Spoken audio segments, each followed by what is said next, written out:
Thank you everyone for attending the National Farmers Union webinar series, NFUniversity. Our presenter today is Dr. Anushay Malik, and the topic is Organizing South Asian Farm Workers.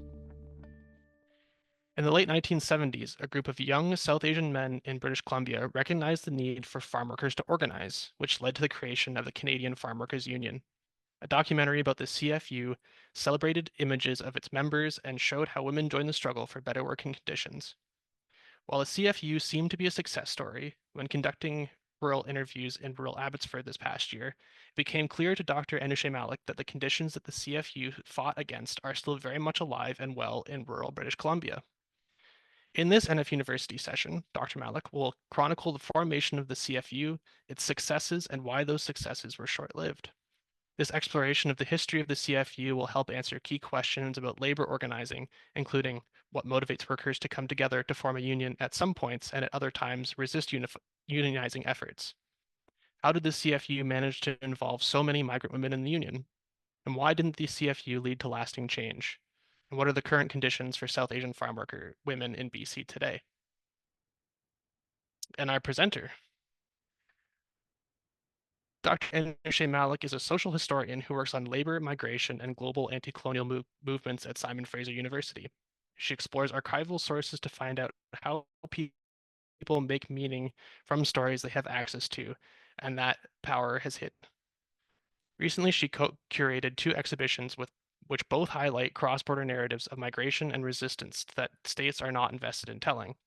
The Jahazi Kashtia paper boats focuses on Bengali migrants in Pakistan who have been rendered stateless, and truths not often told that focus on South Asian migration to Canada. She also co-wrote Union Zindabad, a book chronicling the history of South Asian labor action in British Columbia, which included a section on the Canadian Farmworkers Union and their struggles. Anushay, the floor is yours. Thank you so much for having me. I'm just going to share my screen. I have a couple of slides. They're just mainly pictures that I'd love to share with you guys. But please do let me know if at any point you can't see the image that I'm referring to. Throughout this talk, I will be looking over to the side, but I can see people as well. If you would like to share or say anything in between or comment on anything, I highly encourage that. Okay, so let's get started. I wanted to introduce where I'm coming to this project from. My work on South Asian migrant agricultural workers really begins within the context of British Columbia when I moved here 5 to 6 years ago. And at first it started with looking at the Canadian Farmworkers Union, and that's what most of this talk is going to focus on. But very recently, I was approached by the BC Employment Standards Coalition, which is a community organization in which one of the members is based at the University of Victoria. And they were interested in researching how, over time, the lives of South Asian migrant women who work in agriculture have changed. We focused on interviews in rural Abbotsford, and as someone who had already done this historical work on the Canadian Farmworkers Union, it was really surprising to me that much of what I'm going to describe in the historical section to you continues to exist within the lives of the women who we spoke to right now. It's a very present, very current work in rural Abbotsford, which is in British Columbia. So we can reflect together on why that is, and I can share some of the reasons for why that is. That portion will not have any pictures because not only were we not allowed to ask pictures, the precarious position of the women who we spoke to means we weren't allowed to share any information by them. In fact, I was instructed to not use the recordings for anything other than writing the transcription down because they feared that their voices might get recognized, which in itself should be indicative of the kind of circumstances many of these women are still in. So what I'm going to be doing today is really just following the 3 questions in order to focus this talk. So following the 3 questions that many of you will already have seen in the advert that James would have shared. So we're going to start with thinking about what motivates workers to come together to form a union at some points and at other times to resist unionizing efforts. We'll then move on to the second question. How did the CFU, which is the acronym for the Canadian Farmworkers Union, manage to involve so many migrant women in the union itself? And in spite of this seeming success, why didn't the CFU lead to lasting change? The third question that we'll sort of begin to wrap up with is what are the current conditions for South Asian farm worker women in BC, i.e. in British Columbia today? On the first one, I wanted to not only sort of go over how people started joining the CFU or the Canadian Farmworkers Union, or how it had success in mobilizing, but really think about who the organizers were. And I think this is an important starting point. The reason why I highlight this is because a lot of my work focuses on how the way in which we start a story, so the way in which we initiate the study of the Canadian Farmworkers Union in 1980, for example, will determine how we tell the rest of the story. So in other words, the starting point that I want all of you to think about as I take you through the timeline itself is, does the timeline change if we change when we start the history of the union? So in other words, the Canadian Farmworkers Union is going to become officially formed in 1980. And the argument I'm trying to get us to think about is that, do we understand what inspires people who lead a union if we begin our story with the time at which a union is formed? So in the case of the CFU, if we begin 1980, the union is formed, therefore the story begins here. And I'm going to argue that we actually need to go a few decades in the past to understand what motivates people. And that's very hard to do, especially when we're looking at racialized populations. So people of color who have come from other places in the world as migrants to Canada, because we tend to begin their story when they begin organizing, when they become involved in a union, with their arrival, when they become migrants. But what happens if they were organizers before they became migrants? What happens if they were involved in student unions and that organizing experience was something that filtered into their organizing experience in British Columbia? Then understanding their story as beginning with when they became migrants limits our ability to connect with them as people who we want to co-lead the formation of a union. Right? So that's part of where I'm going with this. And don't worry if that's an overly dense way of saying the argument. We will come back to it and expand on it a little bit further. Okay, so let's begin the story with a little bit before the Canadian Farmworkers Union is formed. What is the context in which a union is seen as necessary? And the context was that through the 1970s, you actually had several different groups within the context of British Columbia talking about the need for forming a union specifically focused on farm workers. The excerpt that I've put up is from the SFU Special Collections, and it is just one of many that exists. For those of you who are interested, all the pictures I'm going to put up are available online through the SFU website, which has digitized much of the records of the Canadian Farmworkers Union collection. So on your left, you see the front page of this report, which was the concluding submission that the BC Federation of Labour gave to the Standing Committee on Labour and Justice, where they were trying to argue that the exploitative conditions that farm workers are subject to have reached such an extreme level that we need to try radically thinking about other solutions, looking at other places in the world. Now, at this point in time, at the same time that they're making the submission, you have the California movement, which they refer to in this document, right? So the California movement of the UFWU is one that has gained a lot of momentum. It's gotten a lot of successes in getting some of the demands of farm workers met. And so the BC Federation of Labour refers to that. In other words, what's happening in the world can be a source of inspiration for arguing for the need for a union. And California and its proximity to the context of British Columbia was definitely a factor in people in British Columbia thinking about forming not just an association or an organization, but forming specifically a union. Yeah. So in this excerpt here, you can see, I'm not going to read the entire thing out to you, don't worry. You can see that what's happening is that the BC Federation of Labour is arguing for how both employers and employees would benefit from the formation of a union. Now, this is not because the BC Federation of Labor throws its weight behind employers, because it's at this point talking to the Standing Committee on Labor and Justice and wants to gather as much momentum and as many supporters as it possibly can. Um, I think what's most interesting that I wanted to draw your attention to is an argument that had been circling as a counter to the formation of unions. And that argument is discussed in the second paragraph on your right of the screen. That argument, they say, is the argument, and now I'm reading from the second paragraph, the argument that farm laborers in British Columbia are not interested in joining a union and therefore don't need the rights guaranteed by the labor code is particularly invalid. Now, to you and me in the contemporary context, this may seem really strange, but I want to point out that there was actually an argument being made at this point, i.e., in the early 1970s, that farm laborers did not need to be covered by the labor code because they were not interested in being covered by the labor code. That the nature of work was such that it was contract, it was piece rate work, and therefore they had no need to be covered by the labor code because of the nature of their work. And so the argument was necessary because they weren't speaking to the farm workers for whom this was not true.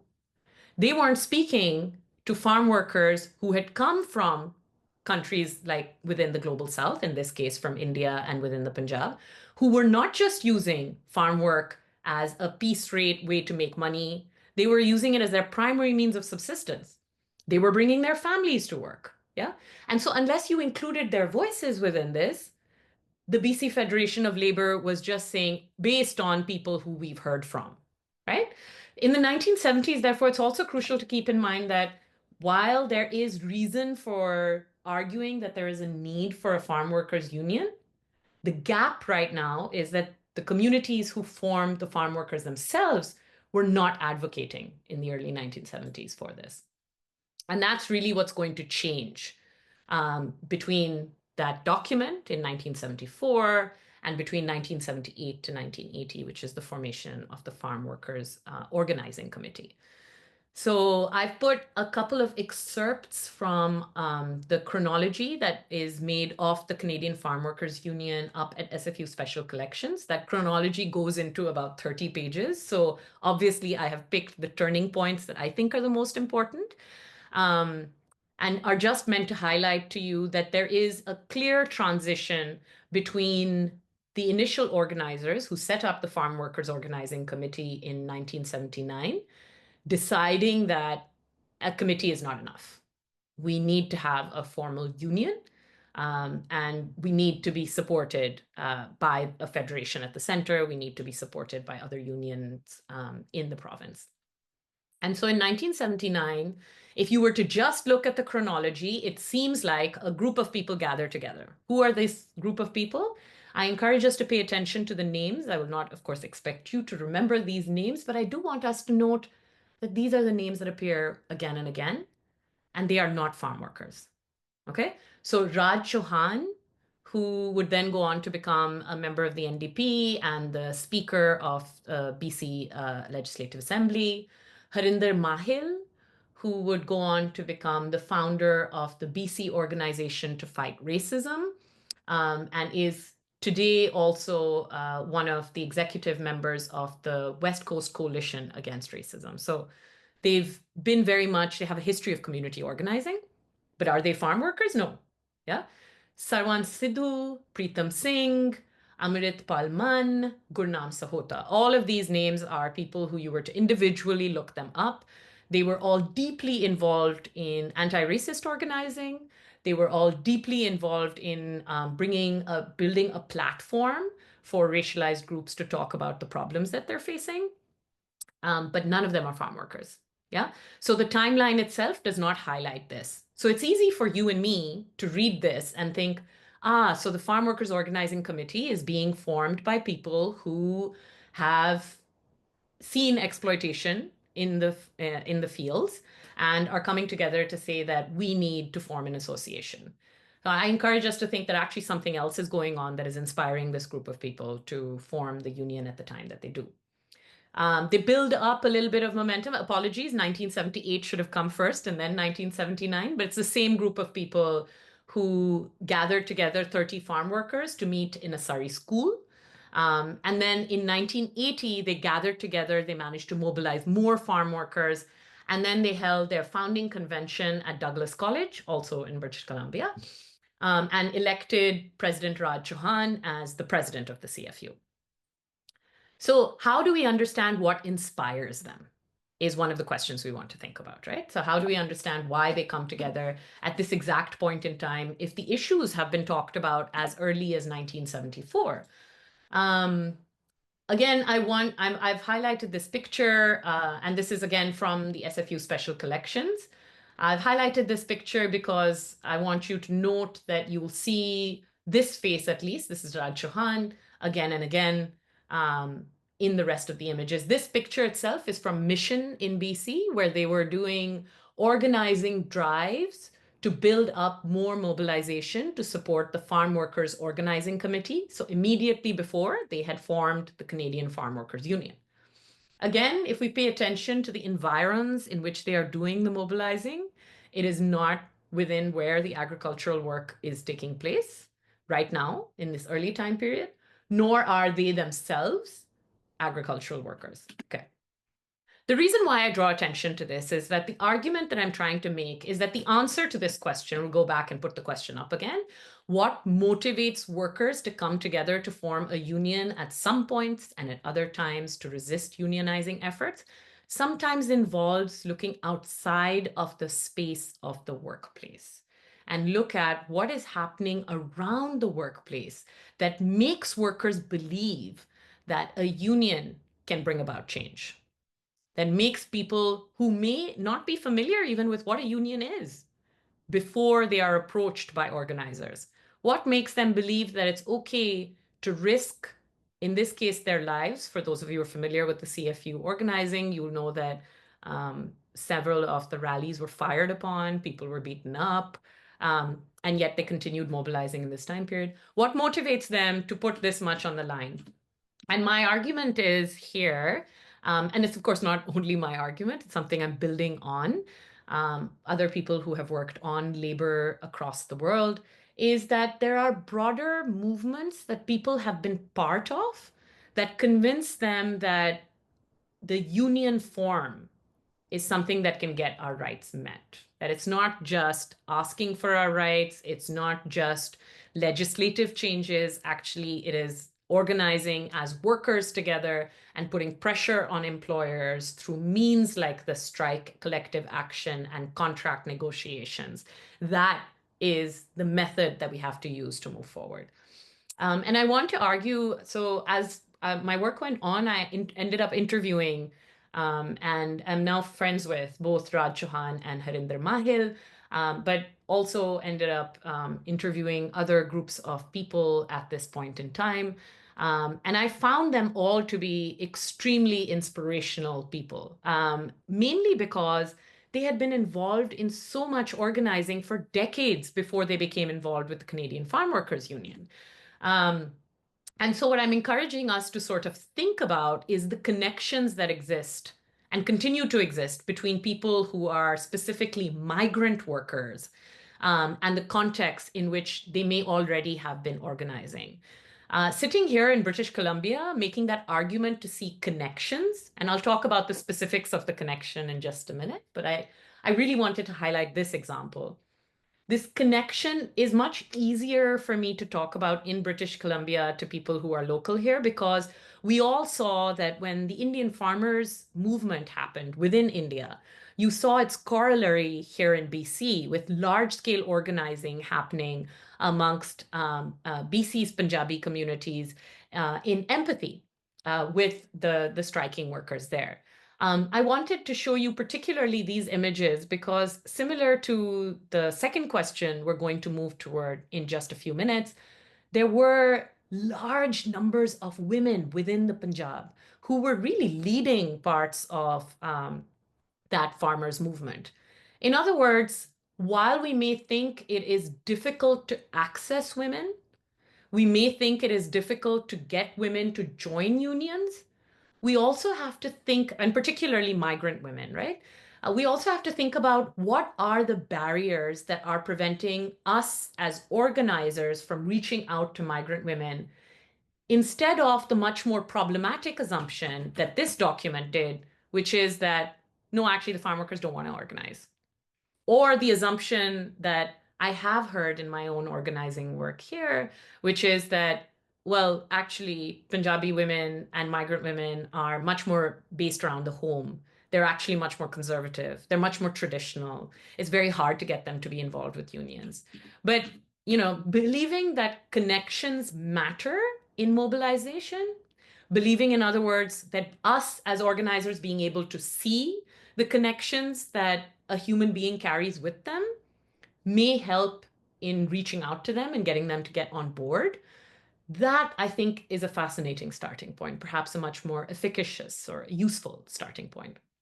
This image, in other words, sort of speaks for itself. The images that I've taken, put in front of you, for those of you who may be interested in looking them up, are from the Trolley Times, which was a publication in which different groups of people went, interviewed the farm workers within India, and then published some of their findings as well as images. It's available in Hindi, Gurmukhi, but it's also available in English for those of you who may want to take a look at that and understand how that organizing took place. I won't talk more about that aspect, but I want to move us back into the context of British Columbia and the Canadian Farmworkers Union, which is what happens if we don't do that? What happens if we, instead of saying that there's this longer history, instead, if we trace inspiration just from the 1980s, yeah, to the beginning of the union itself? Then what happens is the kind of narrative that you see here. Now, I'm not criticizing anyone but myself in this narrative, because this excerpt is from the book that I co-wrote with the BC Labour Heritage Centre. And it very much, in these 2 pages, does something that, would sort of cut off our understanding of the question that we're trying to answer, which is how people gather together to be inspired to join a union at a particular point in time. Raj Chauhan, the individual who I've mentioned several times, and I'm going to, in just a second, take you through the kind of work that he was actually involved in. We'll just paint those global connections very briefly. As opposed to what I will do, I want you to stand this page as a contrast to that. Yeah. Here, the description says the young immigrant Raj Chauhan. So I'm reading from here in the page. The young immigrant Raj Chauhan was shocked by what he found when he sought work. There was no running water, no toilets, absolutely no facilities, Chauhan told a reporter years later. Employees often lived in converted barns, 6 to a cubicle, their kids among them. I was expecting, in a country like Canada, there would be something better than that, said Chauhan. So it's absolutely true, right? But it's the next sentence in the interpretation. When he asked questions, he was fired, and the young immigrant had a cause. I'm going to pause right here, but you'll notice that the rest of the names will be familiar to you because we already highlighted that they were the group of people who were involved in setting up the Farm Workers Organizing Committee, which then led to the formation of the Canadian Farmworkers Union. But for our purposes, do you see what just happened in this page? The argument is becoming about an immigrant who asked a question, and then because he was fired, he had a cause, and that cause was to support the farm workers. And what I'm going to argue is that this is a limited understanding. And so blaming myself for it at the time, a limited understanding of what inspires people to join a union. As the research expanded and went completely out of control, as you can see in this page, I'll make it make sense to you very quickly. It was very obvious that this story was much longer. So what I found was that this image on the left in the middle is of Hari Sharma. He was someone who came, he was a professor at SFU, but he himself was a committed leftist, problematic figure in some ways and deeply inspirational in other ways. He came to BC and he decided to do exactly what it is that I've been talking about so far, build connections between what it meant to be now in North America and what it meant to be from the region of South Asia. And what he did was he formed an organization called the Indian People's Association of North America. As part of that organization's mobilization, he started reaching out to unions. He started reaching out to groups like individuals like Raj Chauhan, individuals like Harinder Mahil. Both of them would start working very closely, as well as the other names that you saw on the slide, like Charan Gill. All of these individuals started working together, and they formed, at the exact same time that they would form the Canadian Farmworkers Union, they formed the BC Organization to Fight Racism, which was opposing an organization that took its name from the Klan, the Ku Klux Klan of the 1900s, I think it was 1920s, and recreated itself and started inspiring all kinds of racist attacks across BC. They were fighting against that. It was a very broad platform, became very popular. At the same time, they were organizing groups of workers. For example, I found documents tracing taxi workers who were racialized, who were part of the argument of whether their demands and whether their exploitation was as a contractor or as workers. They supported them. And so then their organizing with farm workers was part of this larger body of organizing that was taking place at this point in time. The Canadian Farmworkers Union was formed precisely on that momentum. And so it made sense that as they expanded, they then reached out to the UFWU in California. They reached out to Cesar Chavez, who you can see came and visited BC as well. And they started gathering groups of people together to say, well, maybe we need to build not just the Canadian Farm Workers Union, but a whole platform of organizing that helps think about how racialized immigrant workers can get their rights and what kind of modes of organization work for us. I want to encourage us to think through this lens. I'm not going to be able to, obviously, within the short span of 50 minutes, take you through every little event that inspired them, but just highlighting that, tracing the connections between migrants who come to Canada, the things that they've learned from the places that they've called home, as well as what's going on in the environment at the time. These are important things to consider because they all tie into whether or not the individuals, both organizers and workers, or if they're the same, come to believe that a union is the way forward. The 1960s, of course, was very much that time. But by the 1970s, to carry forward that momentum is actually a significant achievement.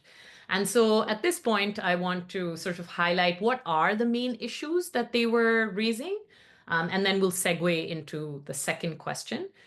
Some of the issues that were being raised at this point in time were very much focused on women and on children, because while the Farm Workers Organizing Committee was gathering people together to say that, look at the living conditions, look at the cabins in which workers are being made to stay, especially when they're coming in for seasonal work for a short period.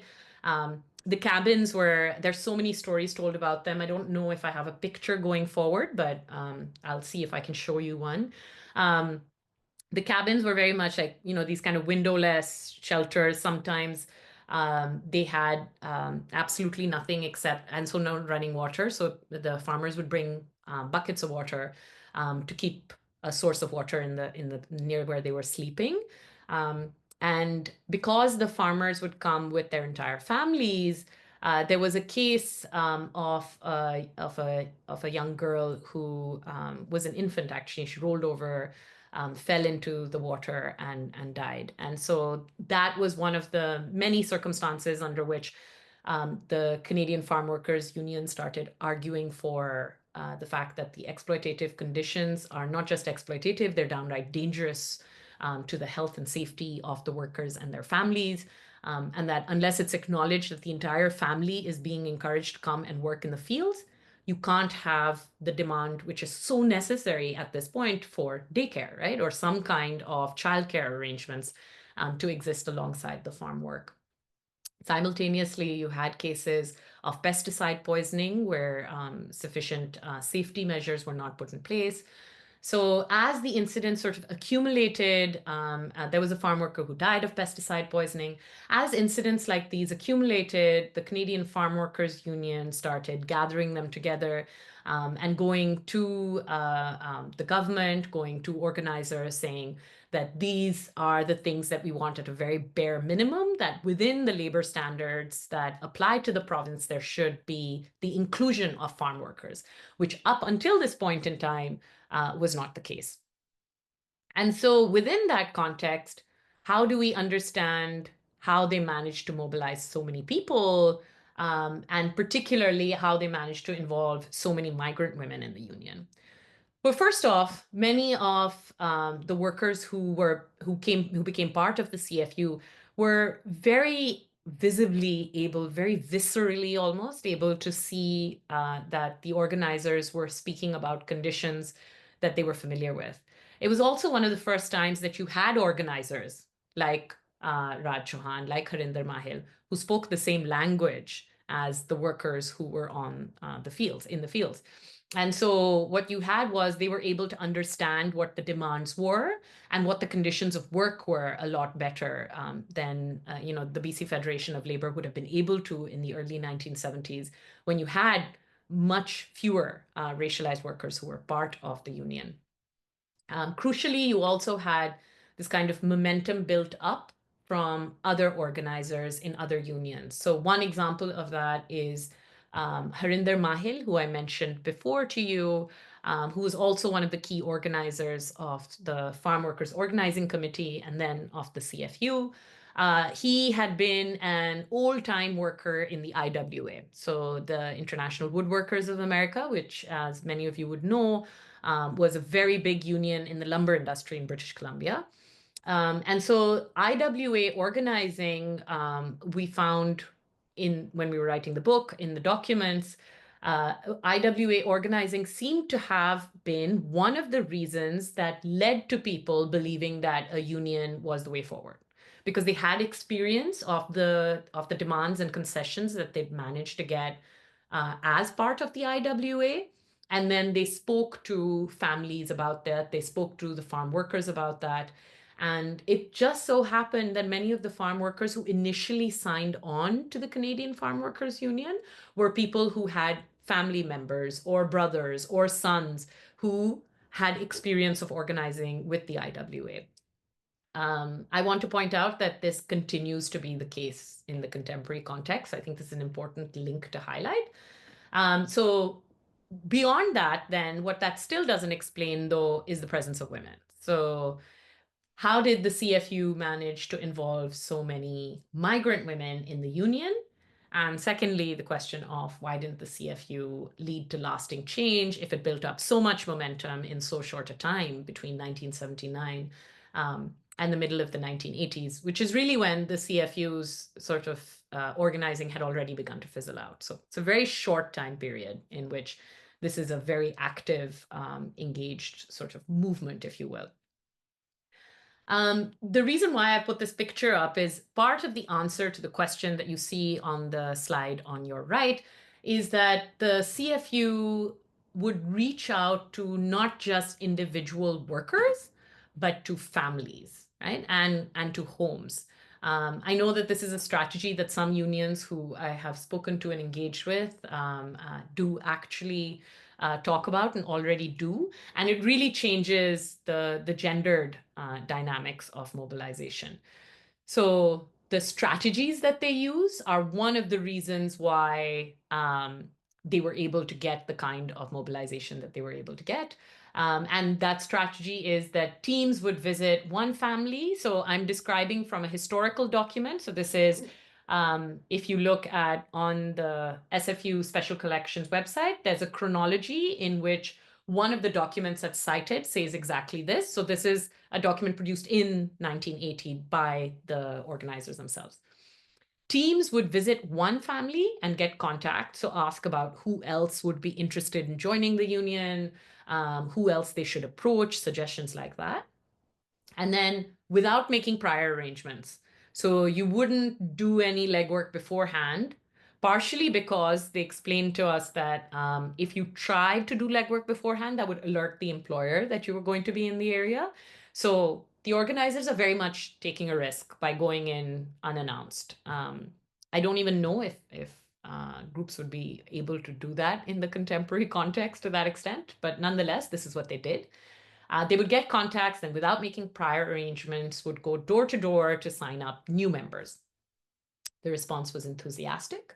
Farm workers had no understanding of how a union was built, but they thought everything could change overnight. Right? So you would go door to door, you would tell them stories of how it is that unions have in the past wrested concessions, how they have managed to get a contract put in place, and how that has changed the lives of workers.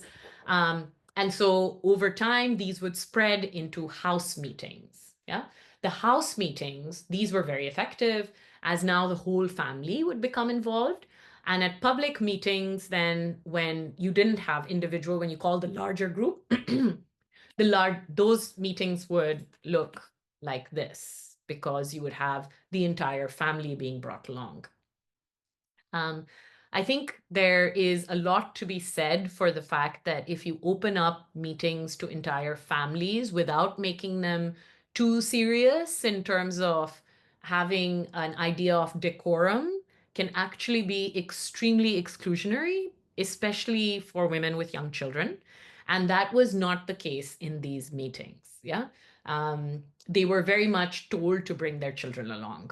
And just saying that, I think, can increase the participation of women. It sounds really simple, but if there is one thing that I think many of you would already be familiar with, it is that getting women, especially women, younger women who may have family responsibilities and young children to come, involves thinking about how they are going to manage with their children. It's as simple as that. Either they have to bring them, or the meeting, if it's really committed to their participation, has to arrange for some type of childcare to be taking place. By the end of 1980, there were 1,000 members signed up. So this is one aspect of the strategies. I apologize for the typo. I've written 2A. This is 1A. So this is one of the strategies that the CFU employed, which helped engage women and encourage the participation of women. But the second was that the conditions of women and children are particularly precarious in this context. And so women and children were already very aware of the fact that it was they who suffered the worst excesses in these contexts. I described one case of an infant who died, but that was not the only one. The others that were talked about again and again, and because they were talked about again and again, really leads me to believe that there may have been other stories that never really made it into the press beyond this 5-year time period. And that was that there were 3 children who also died in an accident while their parents were working on the field. They drowned. And in 1981, so this is when the CFU was already formed, which really does make me think that that might be why it came to light to begin with. There was the rape and murder of 2 farm worker women in Osoyoos. I want to highlight as well that thinking about this as being an exceptional case that the CFU was bringing up very much misses out on 2 things. And here I'm thinking about the Indigenous scholar Eve Tuck, whose work Annalise Weiler, who works on labor as well from within BC, highlighted to me. And she said that sometimes when we put statements like this, it makes the audience feel that workers are victims. Yeah. And that the role of the union then, and now I'm adding that on, the role of the union then is to save the workers who are victims. I think it's also important to keep in mind that many of these women were very powerful, had strategies to be resilient, to gather together their community members, to stand up against things that they didn't believe were acceptable. And perhaps it's also the job of the union to think about how to use those strategies and make them part of their organizing effort.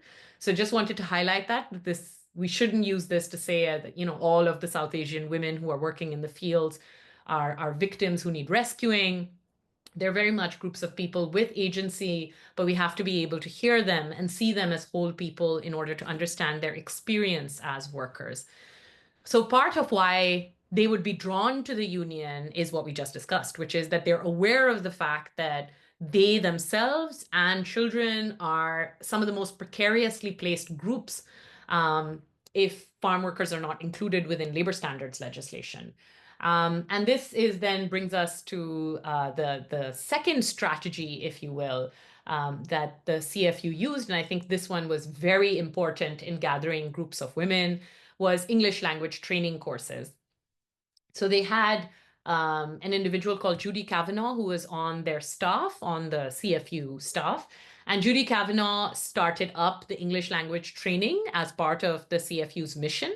And then they reached out to younger people and students. So one of the interviews that we did was of Harji Sangra, whose picture you see on your right here. Harji Sangra was an undergraduate who spoke the languages that the farm workers spoke at the time. And she saw ads for someone who works and would be able to do ESL training ESL teaching, English as a second language. And so she applied just as an undergrad looking for a job. And when she applied, she became involved in all the kind of work that was going on. And Harji Sangra was one of our main sources for understanding what farm worker women thought at that point in time. And in fact, she's one of the people who drew attention to the fact that the kind of exploitation that you saw as a one-off in the news around the reporting of the CFU, that was very much part of the daily lives of the farm worker women who she spoke with and who she taught, and then eventually ended up organizing with. And so I wanted to highlight and show you guys, and I'm about to move toward wrapping up in another 5 minutes or so. I wanted to show you a 2-minute excerpt of one of the women who is more photographed and perhaps appears much more so in the documents around the Canadian Farmworkers Union than any other. So I want you to look at this and think about what we learn about South Asian farm worker women from this image, but I'm going to use this less than 3-minute excerpt that I'm going to show you to start moving toward the question of what is it that causes the decline of the CFU so rapidly. Okay, I'm just going to fast forward a little bit because I want to focus just on the woman. So this is a documentary that was made by Anand Patwardhan, a very famous Indian filmmaker. He came to BC specifically to interview farm workers when he heard about the CFU being made. 9 ਵਜੇ ਘਰ ਆ ਜਾਈਦਾ ਫੇਰ ਆਹ ਲੱਤਾਂ ਸੁੱਜੀਆਂ ਲੈ ਇਹ ਆਦੇ ਸੁੱਜੀਆਂ ਇੱਥੇ ਸੋਚ ਪਈ ਆ ਦੇ ਇੱਥੋਂ ਦੁਖਦੀ ਆ ਤੇ ਉਹ ਸਾਫੇ ਆਣ ਕੇ ਪੱਕਦੀ ਨਹੀਂ ਫਿਰ ਸਲੀਪੀ ਹੋ ਜਾਈਦਾ ਪੈ ਜਾਈਦਾ ਆ खेत में जो आप काम करती हैं आपको अच्छा लगता है अच्छा कादा लगदा भूखे मरदे न करना कोई गोरा लोग थोड़ा जानदा गोरा लोग नहीं जानदे साडे अर्गे नु कहना चलो करे आबो गोरा लोग ਤਾਂ ਬਹਿ ਜਾਂਦੇ ਆ ਚੇਅਰਾਂ ਤੇ ਬਹਿ ਕੇ ਰੋਟੀ ਛਕ ਸਕਦੇ ਆ ਜਾਂ ਵੈਲਫੇਅਰ ਤੇ ਚੱਲ ਜਾਣਗੇ ਅਸੀਂ ਥੋੜਾ ਵੈਲਫੇਅਰ ਤੇ ਚੱਲ ਜਾਣਾ ਸਾਡੇ ਲੋਕ ਨਹੀਂ ਜਾਂਦੇ ਵੈਲਫੇਅਰ ਤੇ ਸਾਡੇ ਲੋਕ ਹਾਨੀ ਮੰਨਦੇ तो ये गोरे का सवाल नहीं है तो गरीब अमीर का सवाल है ज्यादा हाँ ये भी हैगा फिर गोरे अमीर वा गोरियां दा ये मुल्क वा ਅਸੀਂ ਤਾਂ ਇਹ ਮਜ਼ਦੂਰੀ ਕਰਨ आपके लड़के हाँ ये मेरा लड़का है ਇਹਨ ਵੀ ਕੰਮ ਤੇ ਜਾਣਾ ਮਿਲ ਚ सरबन का भी लंच मेन्यू बनाना और आपके घर वाले मेरा घर वाला तो बहुत ज्यादा मरिया है तो उसको 30 साल हो गए मरे स्वर्णा 2-2.5 बरियां दा तो साल में 4-5 हजार से गुजारा हो जाता है आपका थोड़ा खा लेदा ਹੁਣ ਕਿਹੜਾ ਕਿਸੇ ਤੋਂ ਕੁੱਟ ਕੇ ਲੈ ਲੈਣੀ ਜਿੰਨਾ ਕੁ ਕਮਾਉਣਾ ਉਹਨਾਂ ਕੀ ਗੁਜ਼ਾਰਾ ਕਰਨਾ ਜੇ ਅਸੀਂ ਇਦਾਂ ਨਹੀਂ ਤਾਂ ਇੰਨਾ ਕ ਬੇਸਮੈਂਟ ਚ ਇਦਾਂ ਦੇ ਚ ਰਹੀਏ टूटे फूटे थाई रही और ये जूता किसका है ये मेरे लटके दा आ अच्छा हां यानी सरवान के लड़के हां सरवान ने मुंडे दा है निक्के दा वो भी यहीं पे रहता है वो नाल फार्म में जांदे रहे मेरे ਉੱਥੇ ਪਾਣੀ ਚ ਲਿਬੜ ਗਏ ਮੀਂਹ ਬਹੁਤ ਪਿਆ ਉੱਥੇ I'm going to pause this right there. The major point of this was to show you how it is not just that she thinks, but what her everyday life is like. And I think that's very important for us to highlight, because in the documents that you would see, if you were to look up the Canadian Farmworkers Union and women in the Farmworkers Union, you'd see her again and again in images like this. It's the same woman in all of these images. She just has her glorious hair tied back in this context, is very comfortable when she's talking to the documentary filmmaker. She, in this image, if it appears in the documentary as well, is saying, "We will make the union no matter what." And she keeps shaking her hand up like this and saying, "No matter what, the union will be formed."